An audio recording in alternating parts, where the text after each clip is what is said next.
Superior iron man के पिछले episode में हमने देखा टोनी स्टार्क अब एक सिम्बियोट बेस्ड आर्मर को यूज करता है और उसकी पर्सनैलिटी में बहुत चेंज आ चुका है। वो एक्सट्रीमिस्ट नाम का एक एप्लीकेशन लॉन्च करता है जिसकी मदद से लोग अपने बेस्ट फॉर्म में जी सकते हैं, लेकिन अचानक वो ऐप का फ्री ट्रायल बंद कर देता है और सभी लोग बस पागल हो जाते हैं क्योंकि वो फिर से अपनी नॉर्मल फॉर्म में आ जाते हैं और उस ऐप का डेली रिन्यूअल अमाउंट है $99.99। फिर हमें दिखता है कि पेपर किसी दूसरे आयरन मैन से इस प्रॉब्लम के बारे में बात कर रही है और शायद उनके पास सुपीरियर आयरन मैन को रोकने का कोई सोल्यूशन है। अब आगे डेयरडेविल एक बिल्डिंग पर खड़े सोच रहा होता है कि एक्सट्रीमिस्ट ऐप सिर्फ एक चाल थी टोनी की। वो ऐप किसी तरह का कोई गिफ्ट नहीं था, बस एक टेस्ट था ताकि लोग उसे वापस पाने के लिए डेस्परेट हो जाएं और डेस्परेट लोग डेस्परेट चीजें करेंगे उस ऐप को वापस पाने के लिए। कि तभी कहीं से चिल्लाने की आवाज आती है।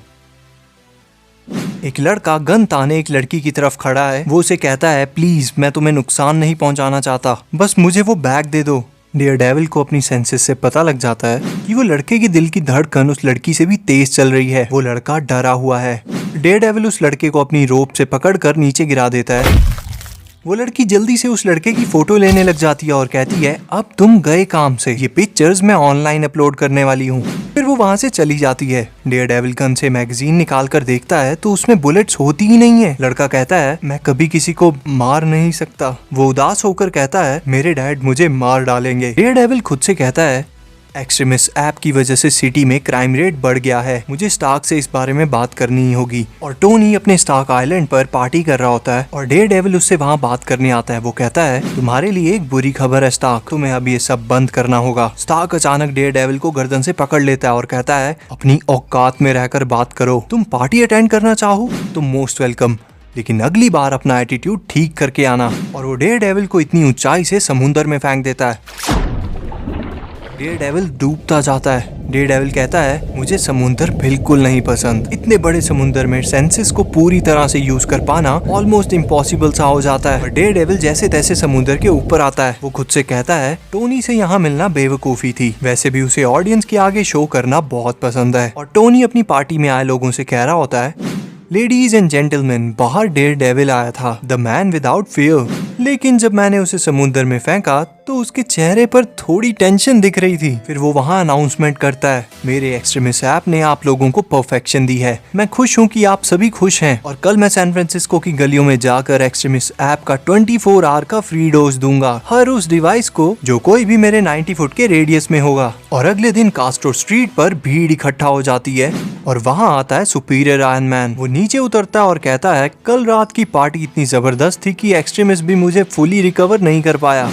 तभी भीड़ में से एक आदमी आकर कहता है, मैं जानता हूँ तुम क्या कर रहे हो, मैं अच्छे से देख सकता हूँ कि तुमने इन लोगों को क्या बना दिया है। टोनी कहता है, ग्रेट, ये सिर्फ तुम्हारा पर्सपेक्टिव है। आदमी कहता है, तुम हमें इस एप्लीकेशन से खरीद नहीं सकते, ये लोग तुम्हें प्यार नहीं करते। कि तभी भीड़ से आवाज आती है, I love you Tony. Tony कहता है, देखा तुमने, वो लोग मुझसे प्यार करते हैं। और वो आदमी कहता है, मैंने जिंदगी भर एडिक्शन से फाइट की, मेरा बेटा मेरे इस कर्ज से बच गया, लेकिन तुमने उसे सिर्फ एक रात में बदल दिया, तुमने उसे कोई चॉइस तक नहीं दी। आयरन मैन कहता है, ऑफ कोर्स मैंने दी थी, वो एक्सेप्ट बटन एप्लीकेशन में अपने आप नहीं दबता। वो आदमी चिल्लाता है, तुम मॉन्स्टर हो, और वो आयरन मैन पर गन तान देता है। आयरन मैन कहता है, प्लीज हम सब जानते हैं तुम ऐसा कुछ नहीं। और तभी वो आदमी आयरन मैन को उसके फेस पर शूट कर देता है। शूट करने के बाद वो आदमी घबरा सा जाता है। लोग उसे पकड़कर पीटने लगते हैं। कि तभी आयरन मैन उसे पकड़कर हवा में बहुत ऊपर ले आता है। आयरन मैन उसे कहता है, ग्रेफीन बहुत से ट्रांसपेरेंट स्टील से कई गुना ज्यादा मजबूत, वैसे भी हर वक्त अपना चेहरा कवर करके मैं नहीं घूम सकता। तुमने मुझे शूट किया, कोई बात नहीं, मैं ठीक हूँ, लेकिन पब्लिक में मेरे प्रोडक्ट को बदनाम करना ये मैं नहीं सहूंगा। आयरन मैन अपने टैग की मदद से उस आदमी को देखकर ये पता लगा लेता है कि उसका नाम क्या है और बाकी डिटेल्स भी। वो कहता है, तुम्हारा नाम डेविड ब्रे है और तुम्हारे बेटे का नाम साइमन है ना? अच्छा, तो प्रॉब्लम ये है, साइमन ने कुछ दिनों पहले एक लड़की को गन पॉइंट पर रखा था और उस लेडी ने साइमन की पिक इंटरनेट पर डाल दी है और वो पिक्चर हर जगह सोशल मीडिया में वायरल हो गई।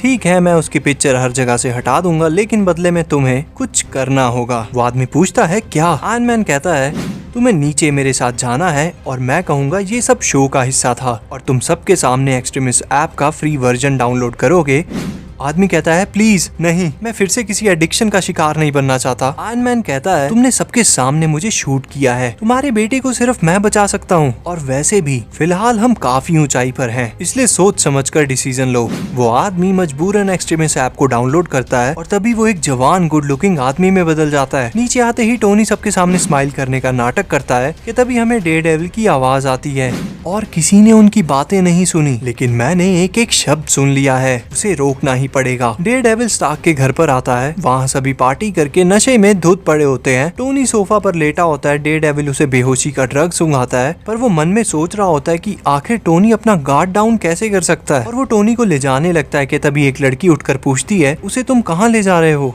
डेयरडेविल कहता है ये एक टीम अप है, हम यूजुअली ये करते हैं। फिर वहाँ से वो चला जाता है एंड न जाने कहाँ पर डेयरडेविल टोनी को किसी चेयर पर बिठाता है और वहाँ बिल्कुल अंधेरा कर देता है। डेयरडेविल बताता है कि ये एक अंडरग्राउंड जगह है जहाँ से कोई भी टेक या नेटवर्क कनेक्ट नहीं हो सकता, इसलिए टोनी का आर्मर भी यहाँ तक के सिग्नल्स नहीं पकड़ पाएगा। टोनी बचने के लिए इधर उधर अंधेरे में भागने की कोशिश करता है, लेकिन डेयरडेविल उसे पंच करके नीचे गिरा देता है।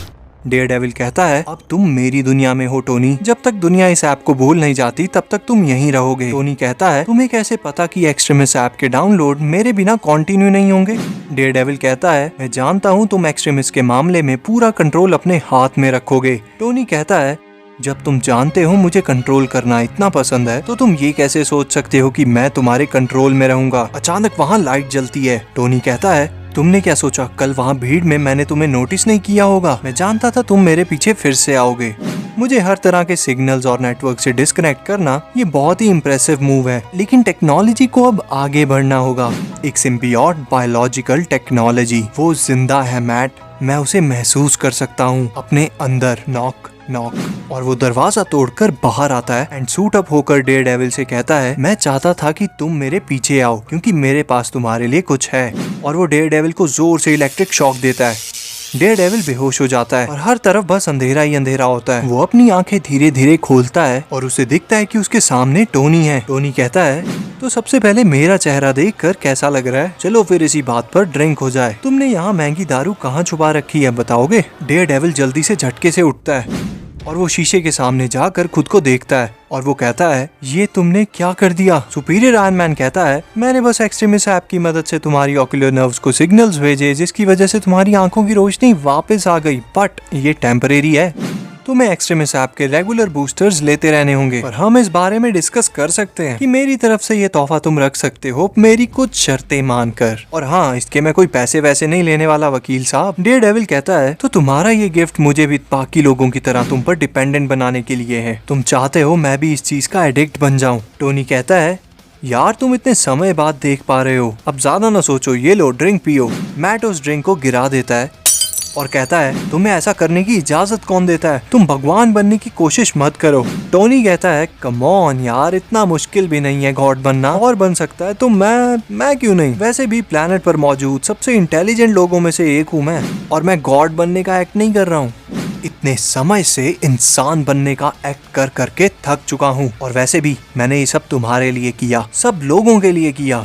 मैं हमेशा से खुद को होल्ड बैक करता रहा, लेकिन अब और नहीं। फिर हमें पेपर और उसके साथ कोई आयरन मैन रोबो दिखता है। ये सुपीरियर आयरन मैन को रोकने का प्लान स्टार्ट करने से पहले इस आयरन मैन को आज के टेक्नोलॉजी को अडेप्ट करना पड़ेगा। फिर हमें टोनी दिखता है जो अभी डेयरडेविल के साथ है, और उसे वहाँ शी हल्क का कॉल आता है। वो बताती है कि टीन एबोमिनेशन प्रिजन तोड़कर भाग निकला है और वो शायद टोनी के पास आ रहा होगा। टोनी वहाँ से जाने लगता है, पर मैट उसे रोकने की कोशिश करता है। टोनी मैट को पंच करके गिरा देता है और जाने से पहले कहता है मैं खुद को जस्टिफाई नहीं करने वाला, अगर तुम्हें ये तोहफा नहीं चाहिए तो वैसे भी कुछ देर में ये खत्म हो जाएगा और तुम फिर से अपनी अंधेरे भरी जिंदगी में मजे कर पाओगे। मैट उसे फिर से रोकने की कोशिश करता है, मगर टोनी वहाँ से निकल जाता है। मैट फोन उठाकर नंबर डायल करता है और कहता है क्या हम मिल सकते हैं। और स्टार्क के नए आइलैंड पर कोई तबाही मचा रहा होता है। ये टीन एबोमिनेशन होता है, वो यहाँ सुपीरियर आयरन मैन को ढूंढ रहा है। वो बेहद गुस्से में होता है कि तभी पुलिस हेलीकॉप्टर में बैठे कॉप्स उसे शूट करने लग पड़ते हैं, मगर उस पर गोलियों का असर नहीं होता और टीन एबोमिनेशन 2 मोटर बाइक्स उठाकर उनकी तरफ बढ़ता है।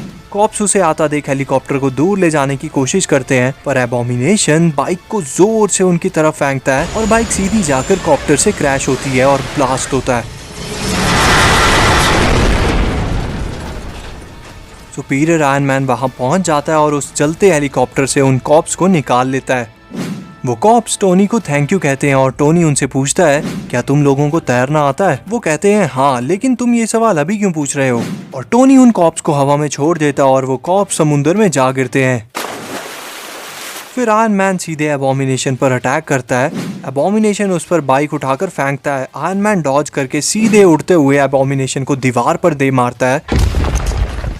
एबॉमिनेशन उठने की कोशिश करता है और टोनी कहता है नीचे रहो। टीन एबॉमिनेशन कहता है नहीं, तुम मेरी बात सुनो, मैं टीन एबॉमिनेशन हूँ। आयरन मैन कहता है ये अपना नाम यूं मत लिया करो, लोग हंसेंगे तुम पर। टीन एबॉमिनेशन कहता है तुम मीन हो, तुम्हें सुपर हीरो वाला काम करना चाहिए, लेकिन तुम बुरे हो और अकड़ू भी हो। आयरन मैन एबॉमिनेशन से उसकी एज पूछता है तो पता लगता है कि टीन एबॉमिनेशन सिर्फ 13 साल का बच्चा है। टोनी उससे पूछता है तुम आखिर चाहते क्या हो, तुम मुझसे मिलने के लिए यहाँ तक इतनी तबाही मचाकर आए हो तो जरूर तुम्हें कुछ चाहिए। टीन एबॉमिनेशन कहता है मैंने एक्सट्रीमिस्ट ऐप यूज किया लेकिन मुझ पर उसका कोई असर नहीं हुआ, मैं अभी भी पहले जैसा ही हूँ, प्लीज मेरी मदद करो। टोनी कहता है तुम बस बड़े से हरे रंग के गुस्सैल बच्चे हो, लेकिन इस तरह से कौन मदद मांगता है। मैं शील्ड से बात करता हूँ कि कुछ हो सकता है कि नहीं, लेकिन तब तक काम पर लग जाओ, यहाँ जो तबाही तुमने मचाई है उसे साफ करो। फिर हमें दिखता है कि मैट किसी दरवाजे पर नॉक कर रहा है। दरवाजा खुलते ही मैट कहता है फॉगी। फॉगी पूछता है ये तुम्हारे चेहरे को क्या हुआ, तुम ठीक तो हो।